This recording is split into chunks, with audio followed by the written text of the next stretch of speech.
कैसे हैं आप सब?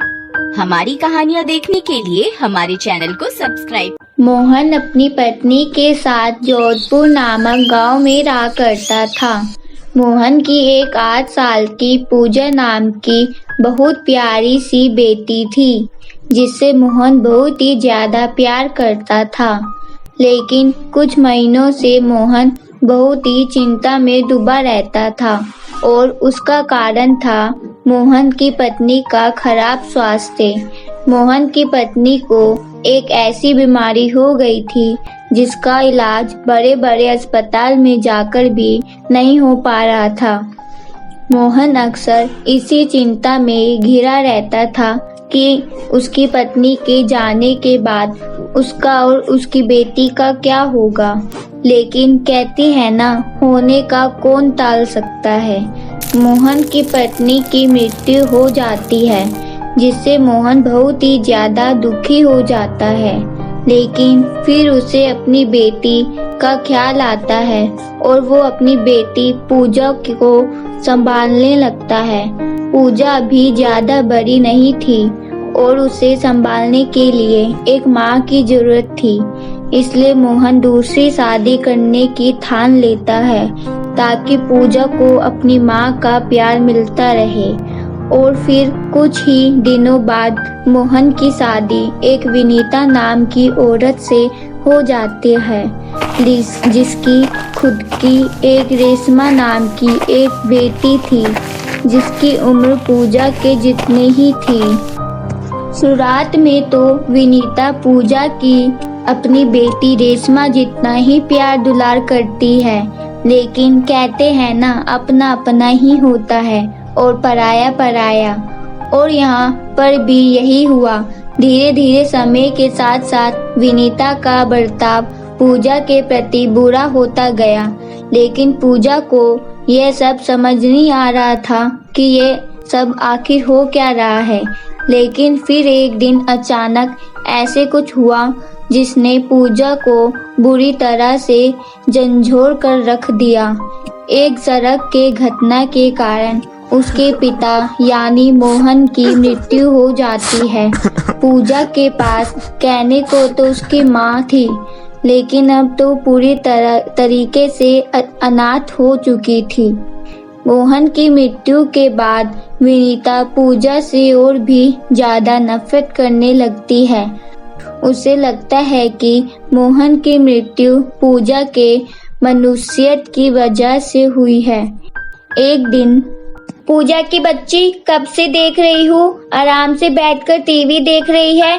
जा जल्दी से मेरे लिए चाय और पकोड़े बनाकर लेके आ। और हाँ, आलू के पकोड़े जरूर बनाना, वो रेशमा को बहुत पसंद है। ठीक है माँ, मैं अभी बनाकर लाती हूँ। पूजा कभी भी अपनी माँ की बात को नहीं टालती थी, क्योंकि उसे पता था कि अगर वो किसी भी बात के लिए मना करेगी तो उसका अंजाम अच्छा नहीं होगा। इसके बाद पूजा चाय और पकोड़े बनाकर अपनी माँ और सौतेली बहन को दे देती है। विनीता पूजा के हाथ से पकोड़े लेकर रेशमा को अपने हाथों से खिलाने लगती है। ले खा ले मेरी बच्ची, तेरे फेवरेट पकोड़े हैं। नहीं माँ, अभी मन नहीं है। अरे ऐसे कैसे मन नहीं है? वैसे भी मैं कब से देख रही हूँ, पूरे टाइम से ना खाती है ना पीती है।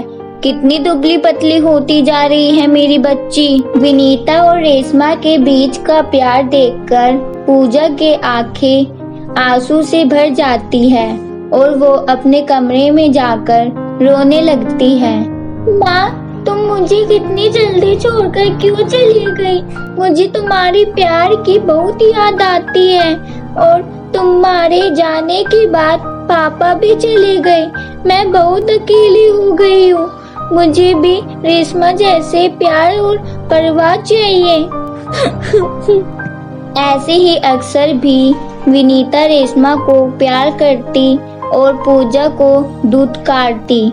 तब अक्सर पूजा को अपनी माता पिता की याद आ जाती, लेकिन पूजा के पास ऐसा कोई कंधा भी नहीं था जिस पर सर रखकर वो अपने आंसू बहा सके। उस समय ऐसे ही दिन बीतता है और समय के साथ साथ पूजा इन सब चीजों की आदत डाल लेती है। एक दिन, अरे पूजा, इधर आ, जल्दी से जाकर 2 प्लेट समोसे और जलेबी लेकर आ। क्या हुआ माँ, कोई आने वाला है क्या? तू सवाल बहुत करती है, कभी कोई काम मुंह बंद करके भी कर लिया कर। अरे आज रेशमा का रोटी सब्जी खाने का मन नहीं है और उसने कहा कि उसे समोसे और जलेबी खाने हैं, इसलिए मंगा रही हूँ। अब मुंह बंद करके जल्दी से जा, जल्दी से लेकर आ। पूजा रास्ते में मन ही मन खुद से बातें करने लगती है। विनीता माँ रेशमा से कितना प्यार करती है, काश वो मुझसे भी इतना ही प्यार करती। कल मेरा जन्मदिन है, लेकिन मैं जानती हूँ हर बार की तरह इस बार किसी को याद नहीं होगा और इस बार भी मैं अपना जन्मदिन आंसू के साथ ही बनाऊंगी। ऐसे ही खुद से बातें करते करते पूजा हलवाई की दुकान पर पहुंच जाती है, पर वो देखती है हलवाई की दुकान बंद है। अरे ये दुकान तो बंद है और इससे पहले वाली दुकान भी बंद थी। अगर मैं आज समय से समोसे और जलेबी लेकर घर नहीं गई तो डांट तो पड़ेगी, साथ में भूखा और सोना पड़ेगा। एक काम करती हूँ, ये जंगल पार करके वहाँ पास वाला गांव पड़ता है, वहाँ चली जाती हूँ। वहाँ पर बहुत सारी हलवाई की दुकान है। ऐसा सोचकर पूजा जंगल के रास्ते से दूसरे वाले गांव जाने लगती है। तभी उसे जोर से प्यास लगती है।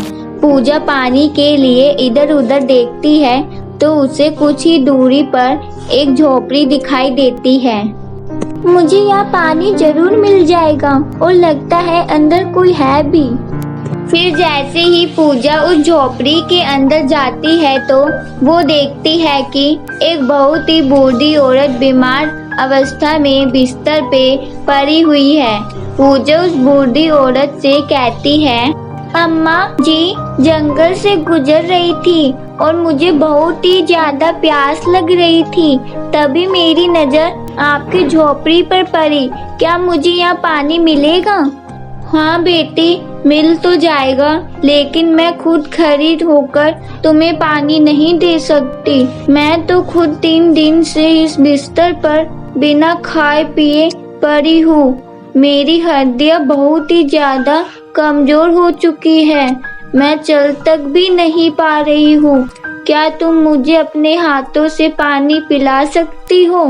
पूजा को देर हो रही थी, लेकिन वो उस बूढ़ी औरत की हालत देखती है और फिर उसे भी पानी देती है और खुद भी पीती है और उसके झोपड़ी में जो अनाज होता है उसी से कुछ बनाकर बुढ़िया को खिला देती है। तुम्हारा बहुत बहुत धन्यवाद बेटी, तुम यहाँ खुद मदद के लिए आई थी और यहाँ आकर मेरी मदद में लग गई। भगवान तुम्हारा भला करे। इसमें धन्यवाद की क्या बात है अम्मा जी, आखिर इंसान की मदद नहीं करेगा तो कौन करेगा? ऐसा कहकर पूजा वहाँ से जाने लगती है। तभी वो बूढ़ी औरत एक साधी के रूप में बदल जाती है। पूजा, तुम्हारे आचार और विचार दोनों ही बहुत अच्छे हैं, मैं तुमसे बहुत ही ज्यादा खुश हूँ। पूजा उस बूढ़ी औरत साधी के रूप में बदलता देख हैरान हो जाती है। अरे आप अभी तो एक बूढ़ी औरत थी, अब एक साधी के रूप में कैसे बदल गई? पूजा, मैंने तपस्या करके बहुत ही ज्यादा सिद्धियां प्राप्त कर रखी है और इसी वजह से मैं किसी का भी रूप उधारण कर सकती हूँ और आज मैंने एक बूढ़ी औरत का रूप उधारण किया। मुझे तुम्हारी हालत के बारे पता है, मैं तुम्हारी मदद करना चाहती हूँ, लेकिन उससे पहले मैं तुम्हारी परीक्षा भी लेना चाहती थी, जिस परीक्षा में तुम बहुत ही ज्यादा अंकों से पास हो चुकी हो। मैं तुमसे बहुत ही ज्यादा खुश हूँ। मांगो पूजा, तुम मैं क्या मांगना चाहती हो? मुझे ज्यादा कुछ नहीं चाहिए, मैं तो बस इतना चाहती हूँ कि मेरी माँ मुझे मेरी बहन जितना ही प्यार करे और हाँ, हम सब एक साथ खुशी खुशी रहे। साध्वी मुस्कुराती है और कहती है, तुम्हारा दिल सच में साफ है पूजा।